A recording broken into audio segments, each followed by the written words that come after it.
Hannah Arendt, les origines du totalitarisme, l'impérialisme, chapitre intitulé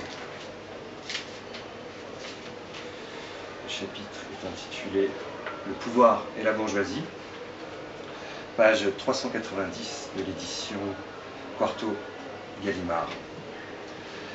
Il est significatif que les champions modernes du pouvoir s'accordent totalement avec la philosophie de l'unique grand penseur qui prétendit jamais dériver le bien public des intérêts privés, et qui, au nom du bien privé, conçut et esquissa l'idée d'une république qui aurait pour base et pour fin ultime l'accumulation du pouvoir.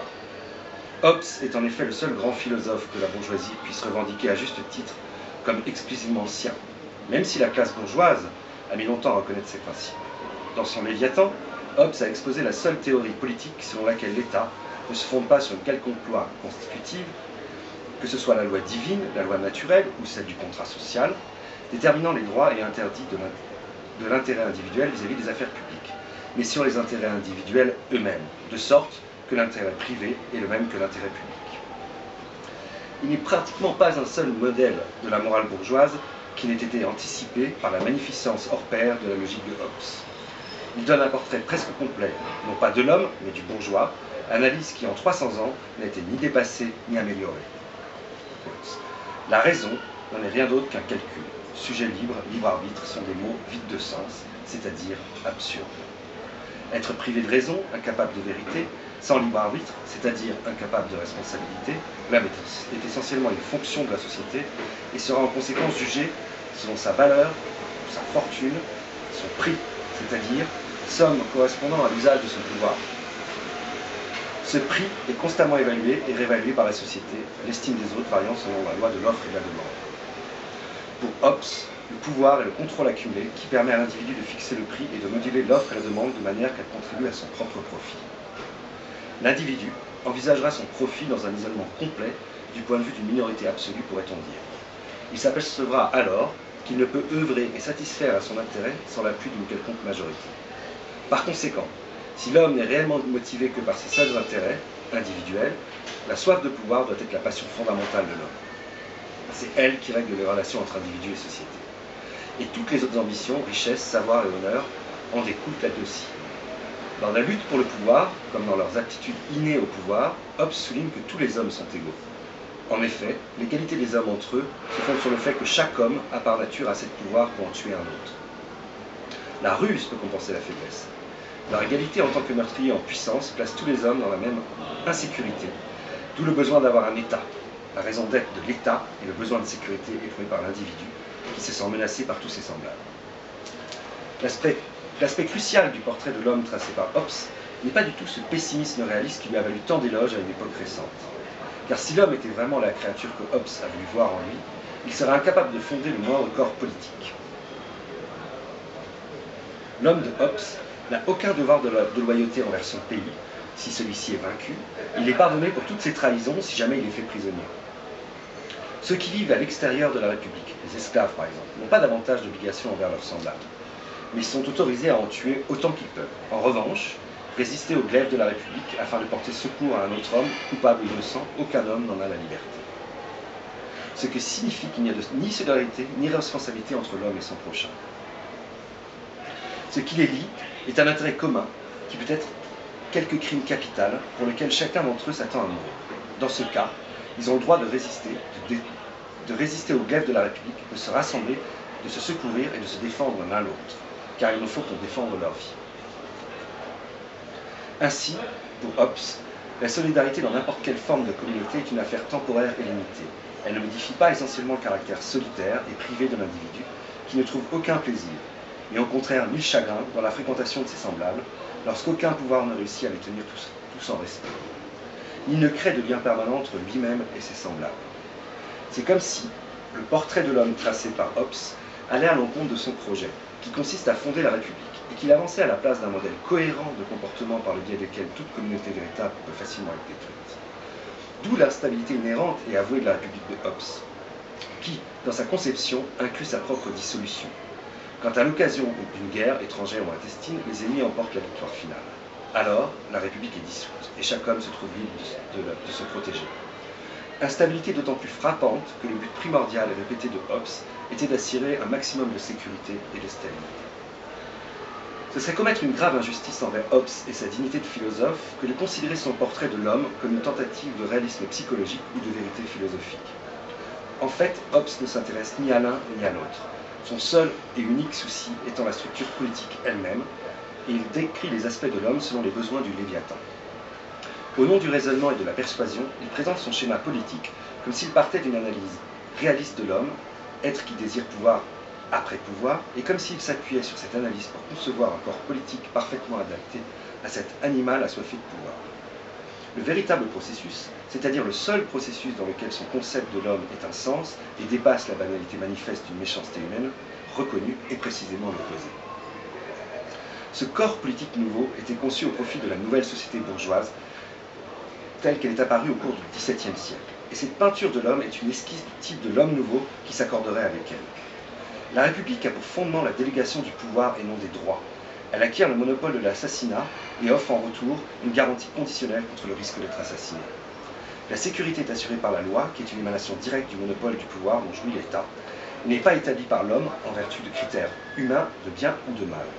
Et comme cette loi découle directement du pouvoir absolu, elle représente une nécessité absolue aux yeux de l'individu qu'elle régit. En ce qui concerne la loi de l'État, à savoir le pouvoir accumulé par la société et monopolisé par l'État, il n'est plus question de bien ou de mal, mais uniquement d'obéissance absolue, de conformisme aveugle de la société bourgeoise. Privé de droits politiques, l'individu pour qui la vie publique et officielle se manifeste sous l'apparence de la nécessité, acquiert un intérêt nouveau et croissant pour sa vie privée et son destin personnel. Exclu d'une participation à la conduite des affaires publiques, qui concerne tous les citoyens, l'individu perd sa place légitime dans la société et son lien naturel avec ses semblables. Il ne peut désormais juger de sa vie privée personnelle que par comparaison avec celle d'autrui, et ses relations avec ses semblables à l'intérieur de la société prennent la forme de la compétition. Une fois les affaires publiques réglées par l'État sous le couvert de la nécessité, les carrières sociales ou politiques des concurrents deviennent la proie du hasard. Dans une société d'individus tous pourvus par la nature d'une égale aptitude au pouvoir et semblablement protégés les uns des autres par l'État, seul le hasard peut décider des vainqueurs. Selon les critères bourgeois, ceux à qui la chance ou le succès ne souriaient pas sont automatiquement rayés de la compétition, laquelle est la vie de la société. La bonne fortune s'identifie à l'honneur, la mauvaise à la honte. En déléguant ses droits politiques à l'État, l'individu lui abandonne également ses responsabilités sociales. Il demande à l'État de le soulager du fardeau que représentent les pauvres, exactement comme il demande à être protégé contre les criminels.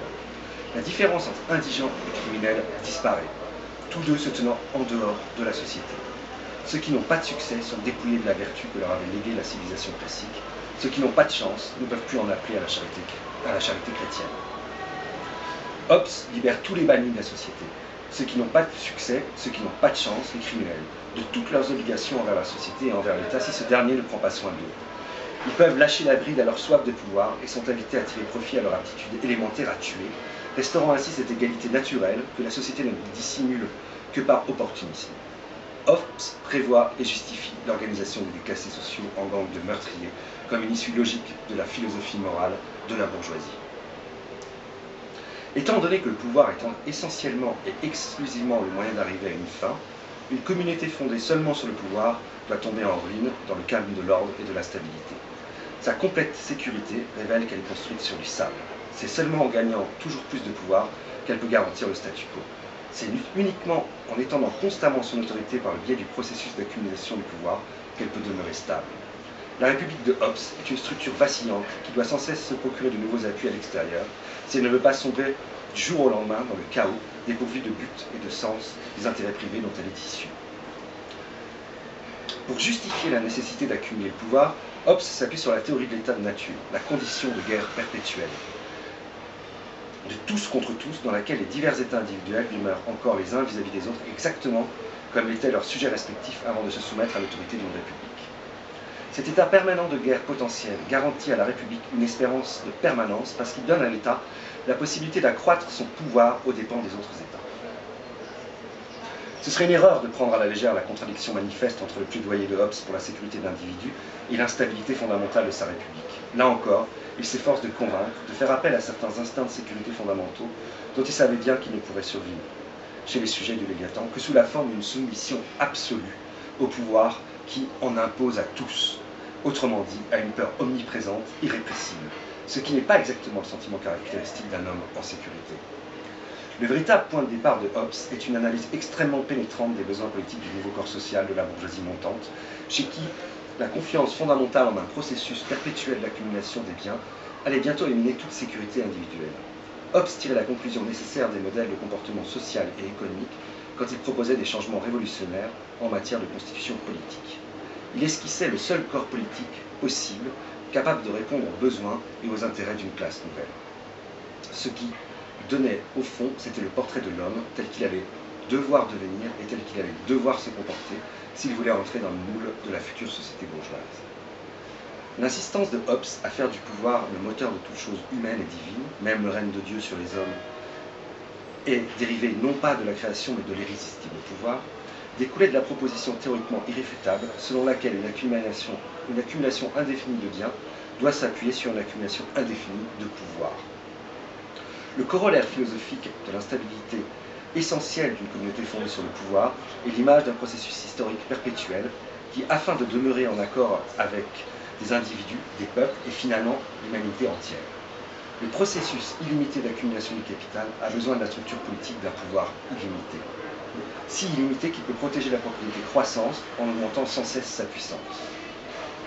Compte tenu du dynamisme fondamental de la nouvelle classe sociale, il est parfaitement exact qu'il ne saurait s'assurer du pouvoir avec des moyens de vivre bien dont il jouit présentement sans en acquérir davantage.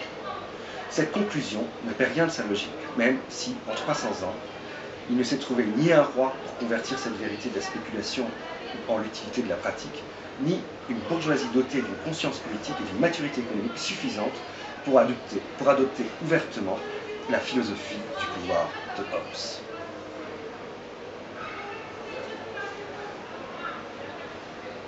Ce processus d'accumulation indéfinie du pouvoir, nécessaire à la protection d'une accumulation indéfinie du capital, a suscité l'idéologie progressiste de la fin du XIXe siècle et préfiguré la montée de l'impérialisme. Ce n'est pas l'illusion naïve d'une croissance illimitée de la propriété, mais bien la claire conscience que seule l'accumulation du pouvoir pourrait garantir la stabilité des prétendues lois économiques qui ont rendu le progrès inéluctable. La notion de progrès du XVIIIe siècle, telle que la concevait la France pré-révolutionnaire, ne faisait la critique de passé que pour mieux maîtriser le présent et contrôler l'avenir.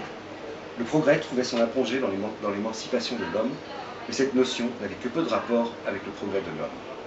Sans fin de la société bourgeoise, qui non seulement s'oppose à la liberté et à l'autonomie de l'homme, mais qui de plus est prête à sacrifier tout et tous à des lois historiques prétendument suprahumaines. Ce que nous appelons progrès, c'est le vent qui guide irrésistiblement l'ange de l'histoire jusque dans le futur auquel il tourne le dos, cependant que devant lui, l'amas des ruines s'élève jusqu'aux cieux. Walter Benjamin. C'est seulement dans le rêve de Marx d'une société sans classe, qui selon les mots de Joyce allait réveiller l'humanité du cauchemar de l'histoire, qu'une ultime, bien qu'utopique influence du concept du XVIIIe siècle apparaît encore. L'homme d'affaires pro-impérialiste, que les étoiles ennuyaient parce qu'il ne pouvait pas les annexer, avait vu que le pouvoir organisé au nom du pouvoir engendrait un pouvoir accru. Quand l'accumulation du capital eut atteint ses limites naturelles, nationales, la bourgeoisie comprit que cela serait seulement avec une idéologie selon laquelle l'expansion, tout est là. Et seulement avec un processus d'accumulation du pouvoir correspondant que l'on pourrait remettre le vieux moteur en marche. Néanmoins, au moment même où il semblait que le véritable principe du mouvement perpétuel venait d'être découvert, l'esprit explicitement optimiste de l'idéologie du progrès se voyait ébranlé. Non que quiconque commençait à douter du caractère inéluctable du processus lui-même, mais beaucoup commençaient à voir ce qu'avait effrayé Cecil Rhodes, à savoir que la condition humaine et les limitations du globe opposaient un sérieux obstacle à un processus qui ne pouvait ni cesser ni se stabiliser, mais seulement déclencher les unes après les autres toute une série de catastrophes destructrices une fois ces limites atteintes.